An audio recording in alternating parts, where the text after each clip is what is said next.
You may be wondering why we're starting off this episode on top of our diamond throne over the gigantic ore tower of amazingness. Well, that's because I've been working really hard from last episode and I finally managed to get mending on my Fortune 3 pickaxe. And you know what that means. It's time to mine, boys. Let's see how many ores we can get. We're finally almost at the bottom. Now we just need to put everything into chests.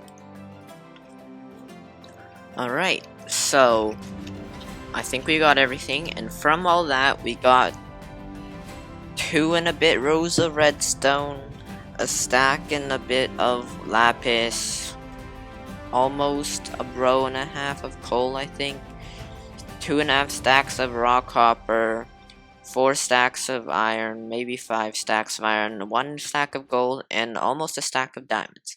So I think that was a really good mining haul, and we'll be putting these to good use later on. And while we're at it, we might as well put some more copper on our roof in our slow and steady quest to fill this whole thing with copper. And perfect. Look at all of that amazing copper that we've added to the roof.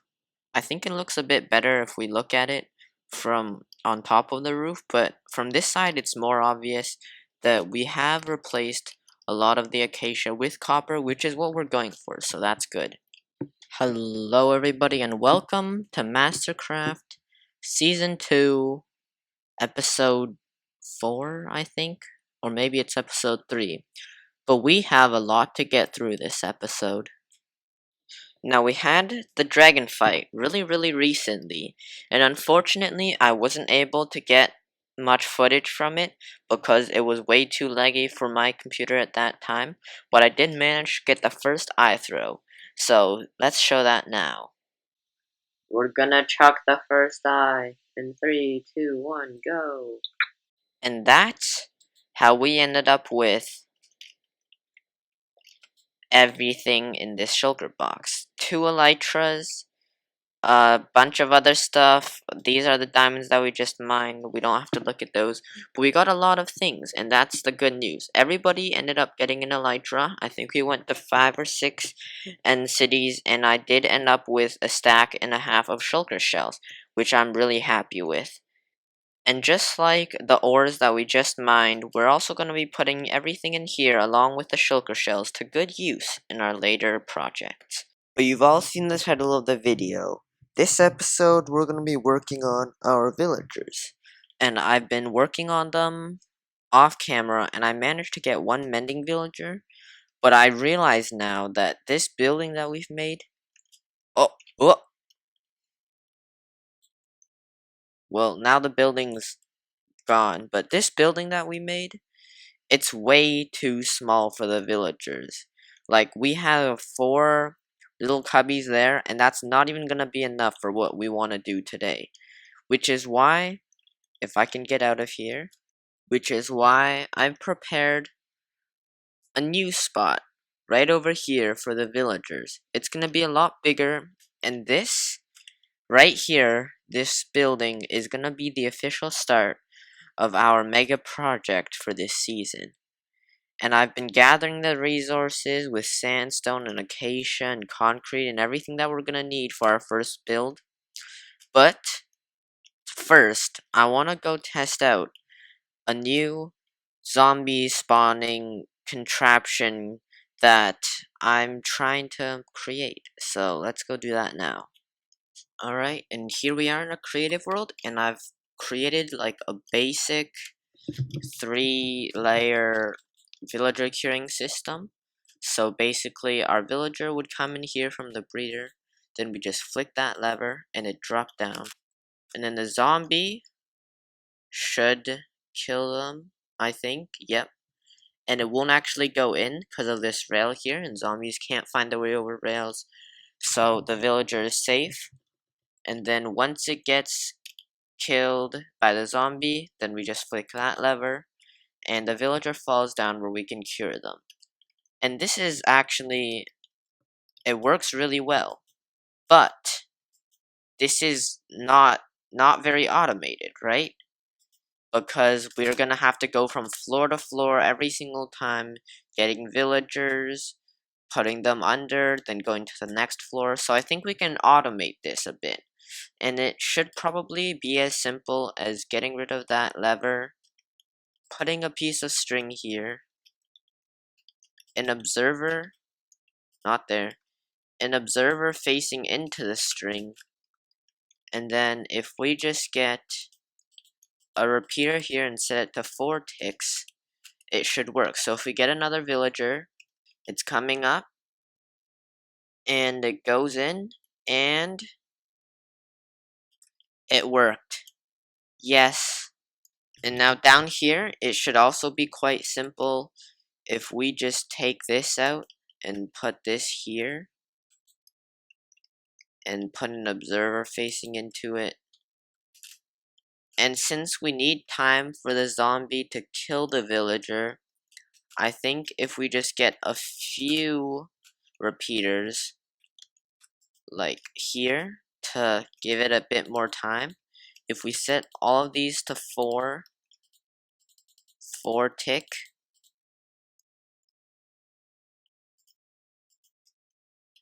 and we change it a bit so that it works, and we have something like this, then if we do it again, so the villager comes up, it gets dropped down, and the zombie ran away. And then we put the zombie here, and it goes for the villager, I think. Wait, what? It goes for the villager, and the villager gets turned into a zombie. And back here, it didn't work. Alright, so anyways, it should work now. So if we get the villager minecart, the villager comes up, it gets dropped. There's no zombie there. The zombie ran away again. The villager dropped down too early. But the zombies are still killing it. But it works, basically. The villager took some time to drop down, and if we just put more repeaters set to 4 ticks here, then it should, in theory, work in the end, and we'll have a semi-automated villager curing system. We just have to cure it at the end. Now, we just have to build this more compactly into the build that we're about to do. So let's go.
And it is done. And it is huge, and it looks so plain. And I tried to add depth to it, kind of, but there really wasn't much to add depth to. The reference image, I was using an image of the Forbidden City to build this, and there really just wasn't that much depth to be added. You can see, added some signs up there, but that's about it. Now I've gotta give a big thanks to everyone on the server. Everybody asked if or how they could help me, but really this was such a big project and there was so much redstone involved back here that I really couldn't get anyone else to help because it would take too long to explain. But now we gotta move the villagers, and I thought I'd show this part to show you guys how much of a pain this has been, because building this building with everything inside took about 4 days with all the resource gathering, building, designing, and all that. And now I'm gonna spend another 5 hours moving the villagers, so you guys should see at least one of these. Alright, so we have 2 villagers in the minecart here for the first little villager breeding section that we have. And now if we just put this here, and we get this coal, and we add it in, there we go.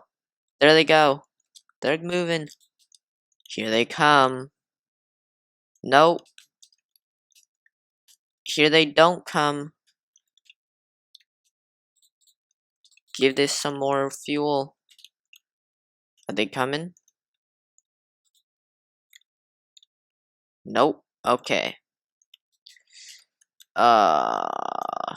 Attempt number 2. Come on.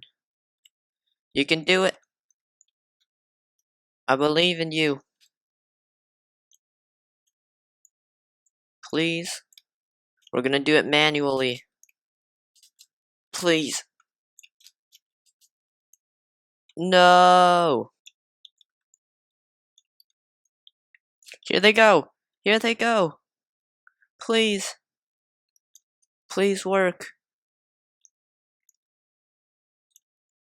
Oh. Wait, I think it worked. Well, one of them's in. Come on, now we just need the other one to be in. Please. Go in. Go in, villager. Come on.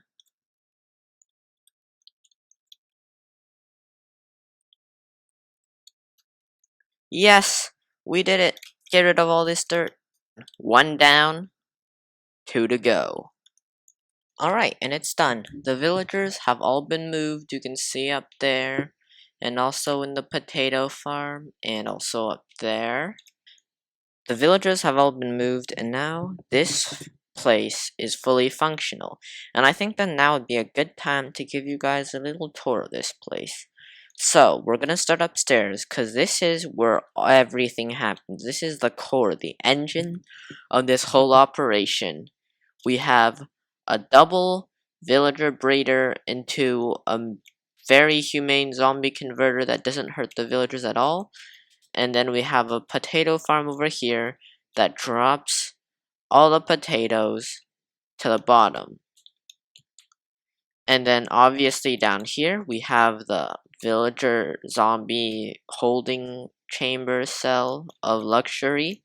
You can see we have our mending villager that I just zombified over there, and we're gonna get another villager to give you guys an example, but we got that there, and this is where all the potatoes would be coming down. There's nothing coming down right now, but I'm sure there will be some things sooner or later. And then obviously over here it's identical. But while we wait for the villagers, the baby villagers, to grow up in our little tower over there, I think we should head over to Bob's base for the rematch of the flag, because we lost last time, but we're gonna find it this time. So here we are at Bob's base, and remember last time when we fell through into a giant hole at the bottom of his base? Well, since then, he's changed that into a multi-elevator floor system in his gigantic cave ravine hole base. And it's actually really cool. So first of all, you got the elevator, which is insane, and I don't know how to build this, but I'm sure Bob found a cool video somewhere that he's gonna show in his video. Down here, he obviously has his storage system, his tables, furnaces, and all that. And this is his first floor, second floor, I'm not sure. But then down here, you have his enchantment room, his brewing room, and also his cured mending villager for him. And obviously, Bob was actually the first person on the server to cure a villager. So, that's really nice. And look at how many mending books he's got. This is what we're aiming for with ours. So yeah, this is pretty nice. And I've also got some extra lecterns in here because I wanted to see if he would restock faster. Wait a second. We got the banner. Let's go. And I know exactly where I'm going to be hiding this banner.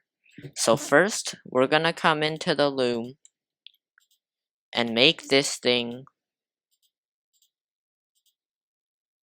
red. Just like that. And then, we're going to come over here. And we're going to put the banner right there. It's like almost invisible, see? If you just walk by and you're not paying attention, then there's a really good chance that you'll miss that. And that's exactly where we're gonna put it. So there we go. Flag 1 down. And next episode, we're gonna go get Josh's. That's gonna do it for this episode. We have run out of time for it. We did a lot of villager and building grinding this episode, and if you enjoyed it, please leave a like, because this took a really long time. And also be sure to go subscribe to Bob as well, and like his first video, and his second video should hopefully be coming out soon. But that's gonna be it for this episode, and I'll see you next time.